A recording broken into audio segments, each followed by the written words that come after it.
Sekarang bukan waktunya untuk berpikir 2 kali. Dengan mata terbuka lebar, kulihat alat itu mendekat, terlihat semakin besar, hingga aku bisa merasakan dinginnya di kulitku. Tunggu, seharusnya aku tidak merasakan apapun. Kemudian, dokter bedah pun mulai. Kupikir, aku bukanlah orang yang arogan, hanya terlalu naif. Aku terlalu naif mempercayai orang-orang dewasa saat mereka bilang bahwa aku cantik karena mataku yang bulat, pipi merona, dan senyum yang indah. Tidak seorang pun pernah berkata, "Charlotte pintar ya?" Atau, "Charlotte lucu." Yang ku dengar hanya, "Charlotte cantik ya?" Dan itu menjadi hal yang lumrah, bahwa cantik merupakan bagian jati diriku.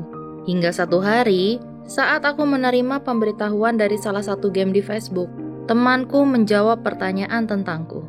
Apakah Charlotte cantik? Tidak.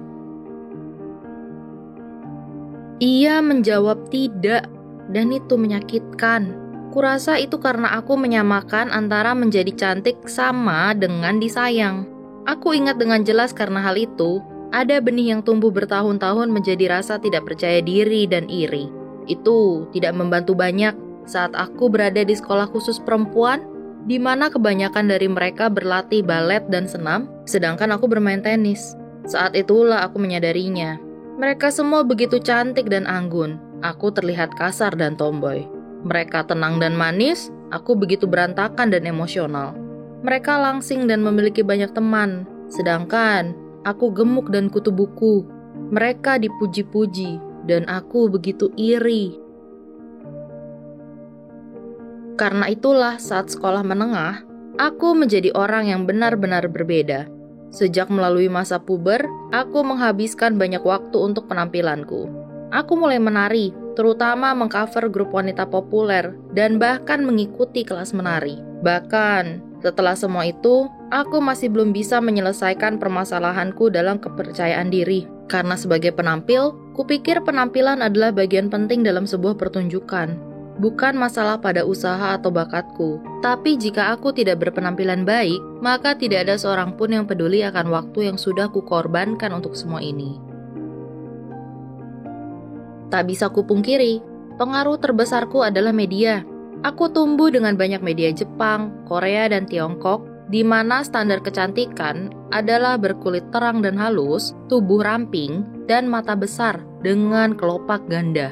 Saat melihat diriku sendiri di cermin, yang bisa kupikirkan hanyalah kulitku tidak cukup cerah, perutku tidak cukup rata, dan mataku tidak cukup besar.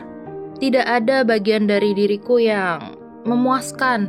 Dan saat itulah aku mulai memakai stiker kelopak mata yang akan menciptakan lipatan yang membuat mataku terlihat lebih besar. Yang tidak kuperhatikan adalah efek sampingnya. Memakainya terlalu sering atau melepaskannya dengan cara yang salah bisa merusak kelopak matamu. Aku mulai kesakitan saat melakukan sesuatu pada kelopak mataku, tapi aku meneruskannya bertahun-tahun. Karena cantik itu sakit kan?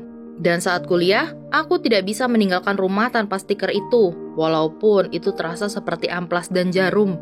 Ini tidak boleh berkelanjutan. Aku tidak bisa memakainya selamanya, berharap tanpa tahu bahwa mataku tidak akan terbuka suatu pagi, tidak bisa melihat. Aku tahu aku membutuhkan solusi lain. Jadi, aku mencari dan jatuh pada pilihan penanganan populer, operasi plastik. Di Korea Selatan, operasi kelopak mata adalah prosedur paling umum dalam bidang operasi plastik. Dan karena hal itu, harganya terjangkau dan cukup aman di sana. Jadi, kuungkapkan hal ini pada mama. Kami menimbang pro dan kontranya. Kulakukan tugasku. Kutemukan klinik teraman dengan dokter terbaik, penerjemah, perlengkapan, semuanya. Mamaku? Beliau tahu betapa pentingnya ini bagiku. Dan bukan hanya untuk kepercayaan diriku, tapi juga karirku. Jadi, beliau berkata boleh. Dan aku mulai menyisihkan uang. Akhirnya, saat waktunya tiba, kami membeli tiket dan terbang ke Seoul. Aku ingat bercanda, aku akan pulang tanpa dikenali.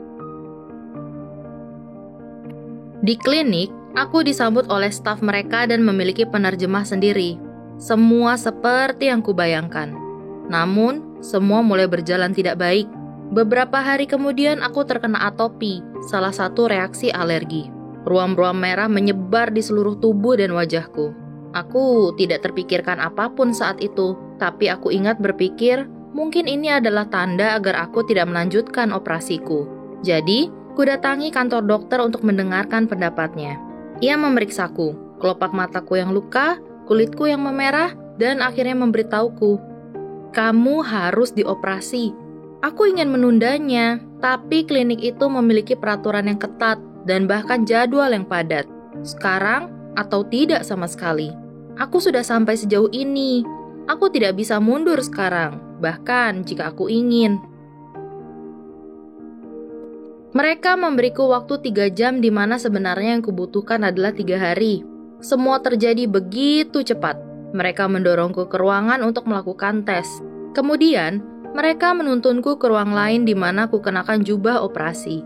Lalu, mereka membawaku ke ruangan lain lagi di mana aku seharusnya tidur siang untuk menenangkan saraf dan ototku. Tapi aku tidak bisa tidur. Jadi, selama berbaring di kegelapan, pikiranku terus-menerus berputar dalam lingkaran. Bagaimana jika ini gagal? Apa ini benar-benar sepadan? Apa aku masih akan menjadi orang yang sama? Apakah pikiran-pikiran itu menandakan aku belum siap? Atau itu hanya satu dari sekian waktu di mana aku harus menantikan sebuah tanda? Kemudian, setelah beberapa lama mereka kembali, memberitahuku untuk membersihkan wajah dan melakukan persiapan akhir. Mereka membawaku ke ruang terakhir, ruang operasi, yang terang dengan ranjang bedah di tengah, dikelilingi peralatan tajam dan selang. Jantungku berdegup, tapi aku memasang wajah berani. Aku sudah sejauh ini. Yang harus kulakukan hanyalah menutup mata, membiarkan anestesi menidurkanku, dan menunggu hingga semua selesai, bukan? Tidak, aku lupa bahwa pasien harus dalam kondisi sadar saat operasi kelopak mata. Itu karena jika kamu membiarkan matamu tertutup, kemungkinan besar hasilnya akan jauh lebih buruk dari semula. Terjaga selama operasi dengan mata terbuka sudah cukup menakutkan, tapi kemudian aku merasakannya. Tiba-tiba, aku bisa merasakan setiap pergerakan. Aku merasa seakan berpindah dari meja operasi ke papan talenan. Tiba-tiba, semua mimpi burukku menjadi kenyataan. Semua terasa menyengat dan terbakar. Apa yang harus kulakukan? Haruskah ku beritahu mereka? Apakah ini tidak apa-apa? Aku bisa berbicara bahasa Korea dasar. Aku bisa saja memberitahu mereka, tapi aku menoleransinya. Kata-kataku tidak keluar. Demi apapun, aku tidak tahu kenapa, tapi aku berusaha percaya bahwa ini hanya sementara. Tapi tidak, itu semakin terasa. Ku coba mengekspresikan apa yang kurasakan dengan mimik wajah. Aku tahu aku terlihat bodoh, tapi cantik itu tidak gratis, dan aku benar-benar sedang membayar harganya saat ini. Kemudian, dokter itu memintaku membuka mata. Mereka ingin memeriksa perkembangannya. Dan saat kulakukan, air mataku mengalir. Dokter-dokter di ruangan itu kaget. Aku seharusnya tidak merasakan apapun, apalagi menangis.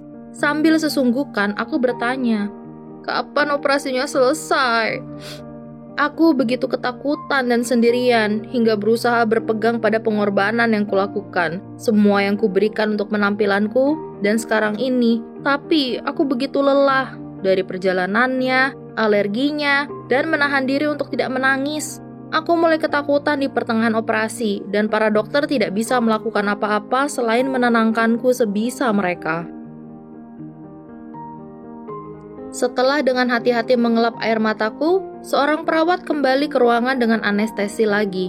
Saat ia mengelus rambutku, semuanya mulai terasa ringan, dan saat itulah ingatanku mulai pudar. Hal berikutnya yang kuingat adalah memeluk mama, yang memberitahuku perban pada kelopak mataku membuatku terlihat seperti panda. Kami tinggal di Seoul beberapa hari setelah operasi, agar klinik bisa memantau apabila terjadi sesuatu yang tidak biasa. Dan saat mereka mengizinkan, kami terbang kembali ke rumah dan menunggu kelopak mataku membaik. Awalnya, aku tidak ingin memberitahu orang-orang tentang hal ini, karena jujur saja, masih ada penilaian untuk orang-orang yang melakukan operasi plastik. Jadi, Untuk beberapa bulan pertama, aku hanya memberitahu keluarga dan teman dekatku. Tapi lama-kelamaan sangat sulit untuk menutupinya. Dan akhirnya semua orang tahu. Beberapa orang mengkritikku di belakang. Yang lainnya melakukannya terang-terangan. Beberapa memuji penampilanku dan bahkan menanyakan pengalamanku. Yang lain bahkan tidak peduli. Dan secara mengejutkan, aku pun tidak begitu peduli. Butuh perjalanan ke Korea dan operasi seperti menaiki roller coaster bagiku untuk menyadarinya. Tapi aku tidak peduli apa yang orang lain pikirkan. Tidak terlalu. Aku tidak senang karena mereka berpikir operasiku berhasil. Aku senang karena aku pikir begitu. Kuubah bagian tubuhku dan itu memberiku kepercayaan diri untuk hidup lebih bahagia. Aku melakukannya untuk diriku sendiri dan bukan untuk orang lain. Aku di sini bukan untuk mencoba meyakinkanmu atau menakutimu tentang operasi plastik. Bagiku, apa bedanya ini dengan manicure, hair extension, atau make up jika ternyata hal ini bisa membuatmu lebih percaya diri? Cantik itu subjektif. Kamu bisa berpikir bahwa semua orang itu cantik. Kamu juga bisa berpikir sebaliknya. Yang terpenting adalah kamu melakukan hal yang bisa membuatmu bahagia. Saat kulihat foto masa kecilku, aku cukup cantik. Dan bukan karena mata yang besar, pipi merona, atau senyum yang indah. Itu karena aku percaya diri. Aku merasa nyaman dengan tubuhku luar dan dalam. Dan bagiku, tidak ada yang lebih cantik dari itu.